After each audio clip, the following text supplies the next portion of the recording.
Salut ma famille, c'est Chromis Atlas, j'espère que vous allez bien. Alors ça fait plusieurs mois que j'arrête pas de vous dire que pour moi, cette CAN 2024, ça risque d'être l'une des meilleures de l'histoire. Et je vous l'ai dit, je vous l'ai répété, à chaque fois je vous dis que j'attends énormément de cette CAN, et c'est pour ça que je vous dis que je suis très souvent exigeant avec l'organisation de cette Coupe d'Afrique. Parce que pour moi, j'attends énormément de cette CAN, et je pense et je suis persuadé que ça peut être une CAN incroyable. Et ça pour plusieurs raisons. Déjà la première raison, c'est que quand on voit les performances des équipes africaines sur la dernière Coupe du Monde, mais déjà là on peut se dire qu'on s'attend à beaucoup. Et je parle pas forcément que du parcours du Maroc, mais de l'ensemble de ces 5 équipes africaines. Rien que le fait que sur 5 équipes africaines, t'en as 2 qui se qualifient en 8ème de finale, c'est déjà incroyable. C'est tellement incroyable que c'est la deuxième fois seulement que ça arrive dans l'histoire. La première fois que c'est arrivé, c'était en 2014 avec l'Algérie et le Nigeria. Mais là, ce qu'on retient surtout, au-delà du fait que tu as 2 équipes africaines qui se qualifient en 8ème de finale sur cette Coupe du Monde 2022, c'est que sur les 5 équipes africaines, pour moi, il n'y en a aucune qui a été ridicule. Il n'y en a aucune qui a vraiment été mauvaise du début à la fin, qui a pas réussi à gagner un seul match, etc. La plupart de ces équipes africaines, ou pour pas dire toutes, elles ont toutes eu leur petite performance. Il y a le Sénégal et le Maroc qui sont passés en 8ème. Il y a la Tunisie qui a battu la France, il y a le Cameroun qui a battu le Brésil, et il y a le Ghana, s'ils avaient mis leur penalty, ils seraient en 8ème de finale. Franchement, je vous le dis, depuis que je suis le football, j'ai jamais vu une coupe du Monde aussi prolifique pour les équipes africaines, je vous le dis. Il suffit juste de voir le nombre de records qui ont été réalisés pour les nations africaines sur cette Coupe du Monde-là. Je vous ai parlé de la deuxième fois de l'histoire où 2 équipes africaines arrivent à se qualifier en 8ème. Il y a aussi, bien sûr, la première demi-finale pour l'équipe africaine. Et on peut aussi rajouter le fait que c'est seulement la deuxième fois de l'histoire où tu as une équipe africaine qui finit premier de son groupe. Non seulement c'est la deuxième fois de l'histoire qu'une équipe africaine finit premier de son groupe, en l'occurrence le Maroc, mais c'est aussi la première fois où tu as une nation africaine qui arrive à prendre autant de points dans une phase de poule. Et ça, c'est important à préciser.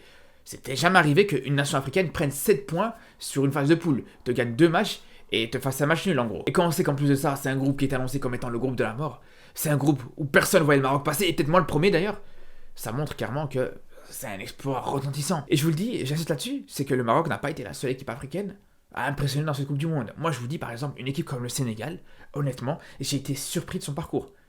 Parce qu'au bout d'un moment, quand on se pose les bonnes questions, et qu'on on prend un petit peu de recul par rapport à ça, et qu'on sait qu'ils sont passés en 8ème de finale sans leurs meilleurs joueurs, et qu'on sait, je me rappelle très bien, c'est que leur première mi-temps contre l'Angleterre, dans un match où t'as pas Sadio Mané, où t'as pas Idrissa Gueye, qui sont peut-être sûrement les meilleurs joueurs de cette équipe sénégalaise, mais malgré tout, on se rappelle que le Sénégal a totalement dominé ce début de match. On se rappelle que le Sénégal aurait pu facilement mettre 2 ou 3 buts avant l'ouverture du score anglaise.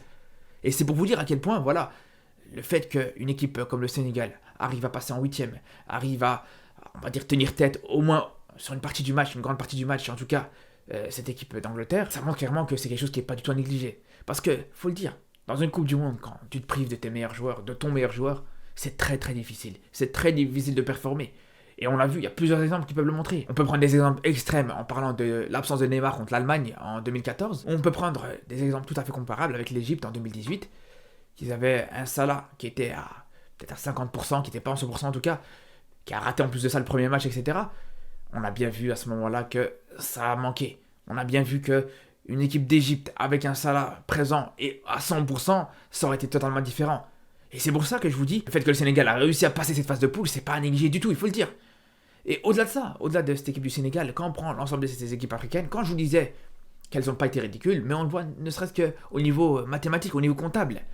Quand on voit que jusqu'à la dernière journée, toutes les équipes africaines pouvaient se qualifier, on sait que c'est quelque chose qui arrive très peu souvent, il faut le dire. Ça arrive très souvent, malheureusement, que sur la dernière journée, la plupart des nations africaines, ou pour pas dire la moitié des nations africaines, sont déjà disqualifiées et qui jouent juste ce match pour l'honneur, pour sortir par la grande porte.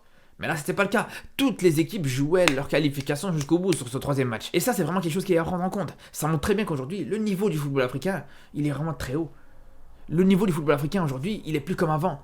Et c'est pour ça que quand tu vois ces équipes-là qui étaient à la Coupe du Monde, et quand tu rajoutes à ça d'autres équipes comme l'Égypte, comme la Côte d'Ivoire, comme l'Algérie, etc., qui peuvent avoir leur mot à dire, mais c'est déjà un premier point qui nous fait comprendre que c'est une CAN qui pourrait être spectaculaire, une CAN incroyable. Et on peut aller même plus loin. On a parlé des équipes, mais on peut parler des joueurs. On peut parler des prestations individuelles. Quand on voit par exemple pour ce Ballon d'Or africain comment ça a été très difficile de déterminer qui va gagner le Ballon d'Or africain, quand on sait à quel point ça a fait débat, je pense que j'ai jamais vu autant le Ballon d'Or africain faire autant de débat, créer autant de polémiques.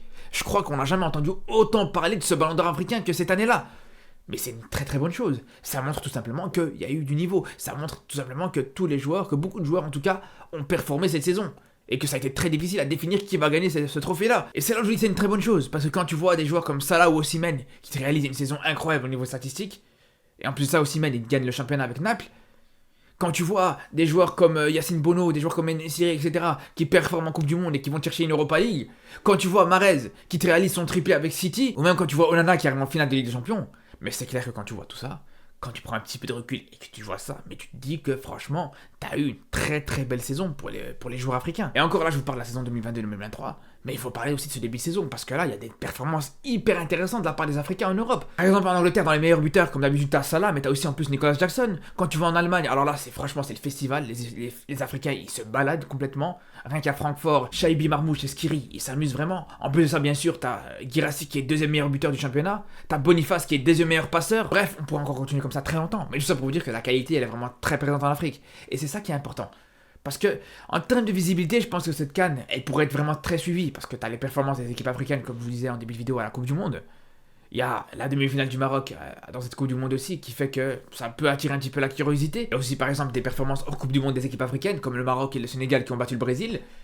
Donc tout ça, c'est des choses qui peuvent intéresser les gens au football africain et à cette Coupe d'Afrique. C'est pour ça que je veux dire une chose, c'est que je pense, et je suis persuadé que cette Coupe d'Afrique, elle peut être au niveau. Mais surtout, ce qui est important à dire, c'est qu'il faut qu'elle le soit. C'est qu'il n'y a absolument pas le choix. C'est qu'il faut que cette Coupe d'Afrique, elle soit au niveau et qu'elle soit à la hauteur des attentes. Parce que justement, quand je vous ai parlé des prestations à la dernière Coupe du Monde, quand je vous parle de la demi-finale du Maroc à la Coupe du Monde aussi, on ne sait pas si ça va se reproduire. On ne sait pas si on reverra justement plusieurs équipes africaines performer autant dans une Coupe du Monde. Et on sait encore moins si on reverra un jour, ou de sitôt en tout cas, une équipe africaine aller jusqu'en demi-finale. Et c'est pour cette raison que je vous dis que pour moi, à partir du moment où tu vas gagner cette visibilité, que d'office tu auras des gens qui vont s'intéresser, que ce soit de près ou de loin, à cette CAN, pour moi, tu dois pas rater le coche. Je vous le dis. Parce que ce qui pourrait se passer à ce moment-là, c'est que des gens peuvent s'intéresser à cette CAN.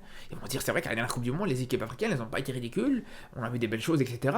Donc on va regarder cette Coupe d'Afrique. Mais le problème, c'est que si maintenant, les gens ils auront vraiment droit à une CAN vraiment très mauvaise et à tous les niveaux, mais tu peux être sûr que sur les prochaines éditions de la Coupe d'Afrique, même si le niveau il remonte, même si la qualité du spectacle, etc., elle est supérieure, mais il n'y a plus personne qui va s'y intéresser. Et il est là le problème. Et je vous le dis, si cette CAN c'est un échec, ça serait une déception totale pour moi. Parce que le niveau il est présent, la qualité elle est présente. Ce qui manque là vraiment pour que ce soit une CAN au rendez-vous, c'est la qualité de l'organisation.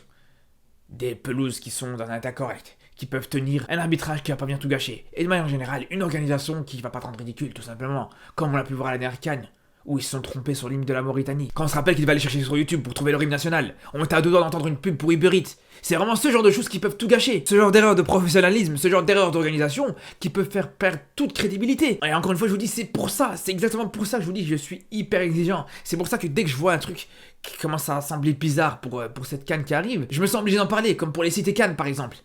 Mais c'est sûr qu'à la fin de la compétition, si pour le coup, le bilan il sera positif, je serai le premier à le signaler, je serai le premier à applaudir l'organisation ivoirienne, et ça, il n'y a pas de problème là-dessus. Par contre, si à l'inverse on voit une organisation catastrophique, je vous le dis, ah là vous allez m'entendre. Ah là vous allez m'entendre. Parce que le pire c'est que cette prochaine CAN elle se passe où? Elle se passe chez nous au Maroc.